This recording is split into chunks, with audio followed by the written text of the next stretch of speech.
Voltamos, ouvintes da Rádio Catedral FM 106.7, com o nosso encontro com a Justiça. Hoje o nosso entrevistado é o advogado Dr. Humberto Adame e o tema está muitíssimo interessante.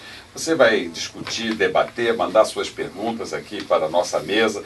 Hoje com o doutor João Tancredo, o advogado João Tancredo, desembargador Antônio Carlos Esteves, que sendo um poeta, vai saudar o nosso convidado com uma poesia. Por acaso pudeste perceber que estiveste a te ocultar olhares disfarçados de não ver, que na alma tu bem sabes está. O mistério do não esconder, o que a par todos hão de estar, a desviar o olhar do não ver, que é todo inútil disfarçar. No escarlate do enrubescer, o inevitável estontear dos tremores da mão, poder vencer. A fraqueza das mãos a tremular, no imponderável do responder, a força do não poder escapar. Aplausos aqui para o nosso poeta, que maravilha. Está assim saudando o nosso convidado de hoje, o doutor Humberto Adame. Doutor Humberto, vamos... Os Estados Unidos, que não é modelo para a gente em muita coisa, mas na questão do empoderamento dos negros, eles foram mais ousados, né? Surgiram lideranças como Michael X, como o bispo da Paz, que levou Martin Luther King, e também, aquilo mais importante, o negro ocupando o seu lugar através daquela imagem belíssima daquela mulher que sentou no ônibus. Rosa Parks, que sentou. Então, são lideranças que nós não vemos elas surgirem aqui no Brasil com esse discurso. Por que isso? Eu quero discordar, meu nobre desembargador. Eu acho que chegamos ao ponto da Comissão da Verdade. Esses exemplos, essas histórias, eles existem no Brasil. Mas eles foram apagados, eles foram surrupiados da história do Brasil. É o principal trabalho da Comissão da Verdade, de buscar essa memória, exemplos de fatos, locais, personalidades, prédios, lendas, e buscar isso tudo que está apagado. Vou citar alguns exemplos. Que eu gosto muito, que é o do Quilombo do Campo Grande. E quem estiver interessado em ver a história, no YouTube, bate na internet aí, bota lá Quilombo do Campo Grande, vai aparecer um filmezinho que fica uma linguagem fácil. Esses eram um quilombo maior do que o de Zumbi dos Palmares, e eles eram confederados. Eles se ajudavam na agricultura e na guerra. E em 1742 foi contratado um bandeirantes para dizimar essa população quilombola. Essa pesquisa foi feita por um historiador e advogado, Tarcísio José Martins, que pertence ao relator atual da Comissão Estadual da Verdade, da Comissão Negra da OAB de Minas Gerais. E o que ele descobriu? Descobriu um mapa e lá ele conta a história, e estava lá o recibo também, que o Bandeirantes, o Domingos Jorge Velho, fez o trabalho de dizimar essa população. E foi receber os 83 quilos de ouro que ele fez jus na sua paga. E para isso ele precisou mostrar como é que ele fez o serviço. E a prova do serviço é nas cabeças cortadas dos quilombolas ou as orelhas decepadas. E ele levou para lá 3.900 orelhas decepadas. E se descobriu isso até hoje.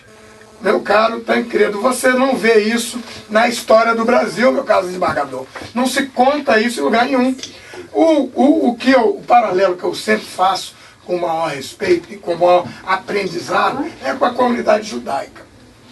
Fossem 3.900 cabeças cortadas, orelhas de integrantes da comunidade judaica, e você ia ver a paralisação, a comoção mundial, homenagens, um local onde seria prestado o pranto e seria prestada homenagem, uma comoção, ia parar tudo.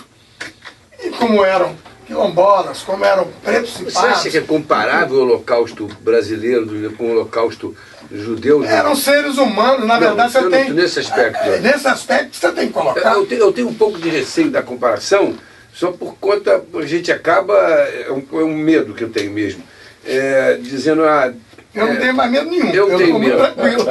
Eu tenho medo da gente, porque foi muito duro para todos. É claro que eu tenho certeza que morreram 20 milhões de soviéticos também, que ninguém fala disso. Mas eu tenho dúvida, foi uma guerra também. Mas não sei, eu tenho, doutor Adão. Agora, é muito fácil eu discutir a questão do negro quando eu não sou negro, né, professor? Mas muito você fácil, vai eu não sou chegar... negro. Então eu fico aqui falando sobre os outros. Isso é um erro, eu estou discutindo, é um erro. Eu fico um pouco temeroso com a comparação. Eu acho que é gravíssimo, mas gravidade distinta. Eu só quero aprender com a comunidade judaica. Como é que ele fez a reparação do Holocausto, como é que você vai nos museus lá de Washington, e do Museu do Holocausto e de Nova York, e você vê lá contando a história como é que entrou lá no trem, do que entrava para a câmara de gás, e você vê essas histórias todas que estão aí, estão nas fazendas da escravidão negra, estão nos lugares. Eu tive com o desembargador André Fontes esses dias, tomou posse outros dias aqui, como presidente do Tribunal Regional Federal, e ele me disse assim, olha, o tribunal foi construído em cima de um cemitério de escravos. Aqui nós temos a candidatura do Carlos do Valongo, no Rio de Janeiro, a Patrimônio da Humanidade da Unesco, e o Carlos do Valongo, juntamente com o cemitério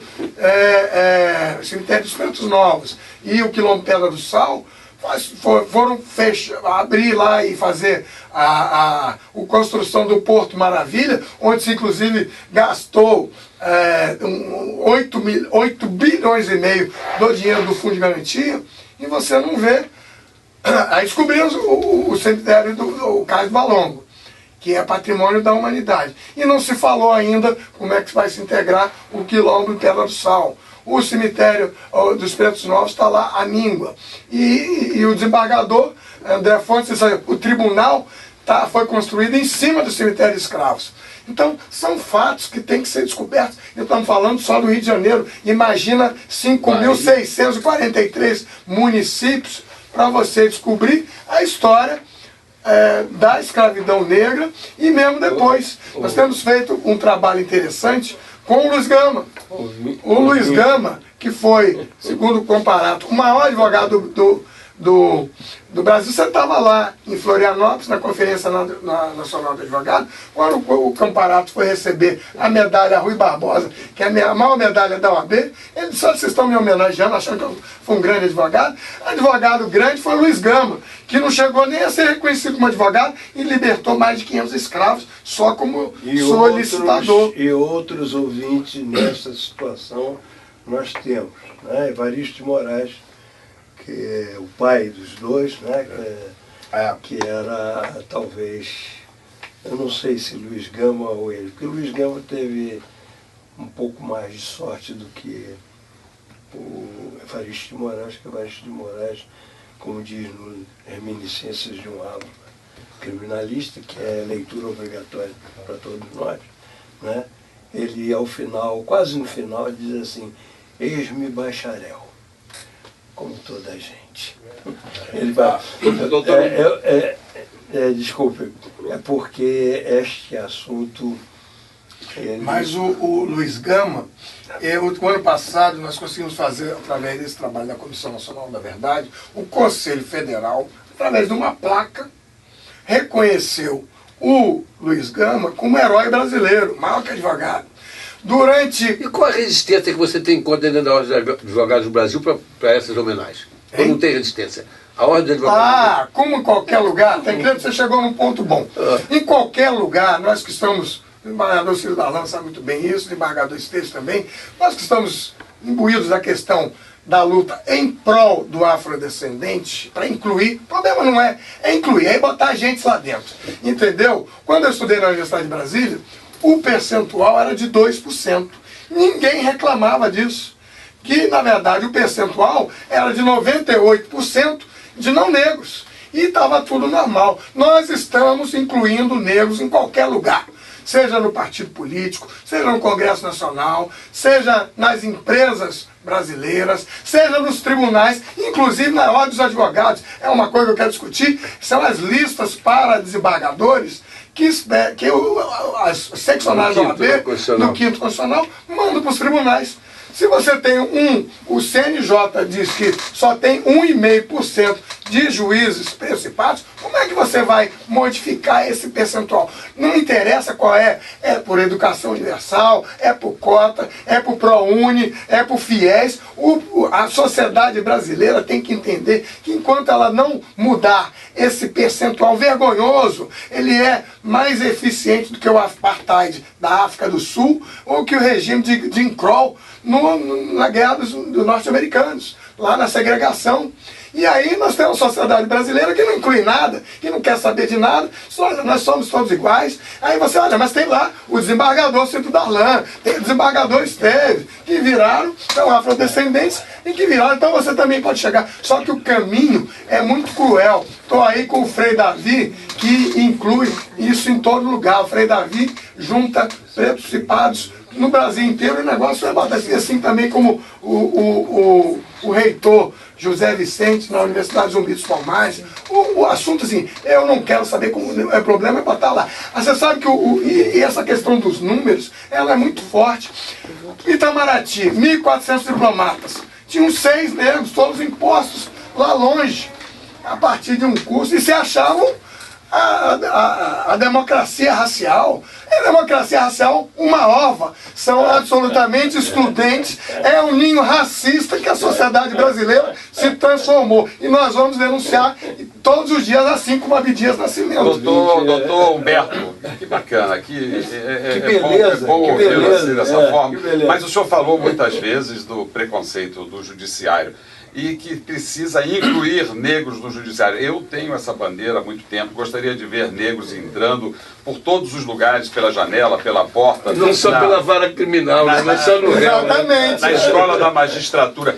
Qual é a proposta para incluir os negros na justiça do Brasil? Qual é a perspectiva? Eu sei que o Frei Davi tem um trabalho muito interessante, que o senhor também tem na palavra, mas não só na palavra, mas como fazer realidade que esse número de negros aumente na justiça, no judiciário do Brasil. O presidente do Conselho Federal da última gestão, advogado Marcos Vinícius Furtado, e o atual presidente do Conselho Federal, advogado Cláudio Lamarck, que inclusive pediram que transmitisse aqui um abraço a todos, eles estão com um número muito interessante.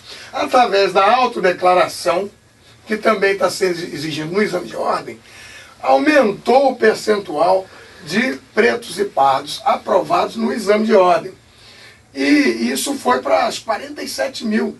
Mas isso não é nem um resultado só da cota na universidade. São 150 universidades que estão praticando ação afirmativa, seja através de cota, seja através de cursos que movimentam lá e que mexem com aquele percentual dos 2% da minha época, da época do Joaquim Barbosa, lá na Universidade de Brasília.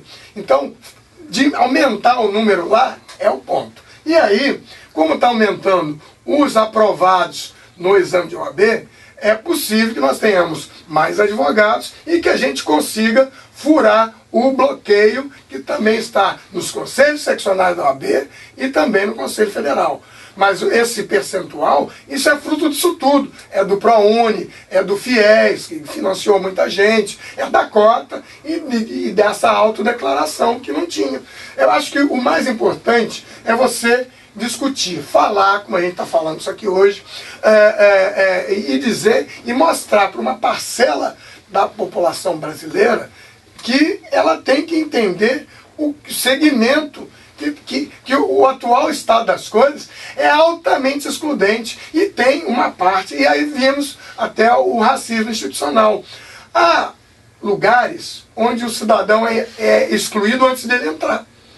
E você não tem como aferir isso. Em muitos lugares, o concurso do Itamaraty. O Joaquim Barbosa, não sei se vocês sabiam disso, ele foi aprovado no concurso do Itamaraty, na prova escrita. Ele falava 6 línguas, ele foi aprovado. E na prova escrita, ele passou. Aí veio a entrevista. Ele disse isso naquele exame do Senado. Ele disse assim, no exame do Senado já tinha avisado que ele ia ser recusado lá no exame como para a carreira de diplomata. E disse, não, mas é porque tinha entrado uma diplomata negra 6 meses antes. Foi a primeira mulher negra que foi aprovada. Já tinha estourado a cota. Aí disseram assim, tá pensando que isso aqui vai virar escola de samba? Vai passar um crioulo a cada 6 meses? E aí veio o Joaquim e foi excluído. E eles disseram, não, mas ele tem esse sotaque meio afrancesado, não vai pegar bem isso aqui. Ele não tem um bend, não tem uma...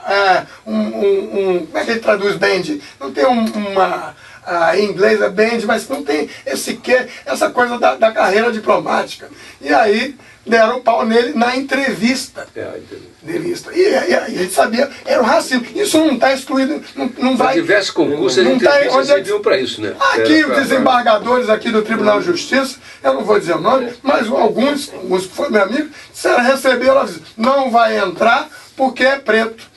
E ele fez 3 vezes, até que na última vez ele foi da tribuna assim, não está escrito isso, o senhor está dizendo que está errado, o desembargador examinador, isso não é verdade, corrente majoritária, coisa nenhuma, o senhor está falando, só tem o senhor nesse voto divergente da jurisprudência, e isso não é corrente, o que o senhor está dizendo não é verdade, só tem isso aí. E aí ele foi aprovado. Não vou dizer o nome, evidentemente que essas coisas... Mas é fácil saber, mas tem pouco. Doutor Humberto, Frente Favela Brasil, isso aí é o caminho político de empoderamento do negro? Qual é a finalidade desse partido? A finalidade do partido, eu não sei se lembra, desembargador, no julgamento do impeachment da presidente Dilma na Câmara dos Deputados, falaram 513 deputados. Quantos eram os negros?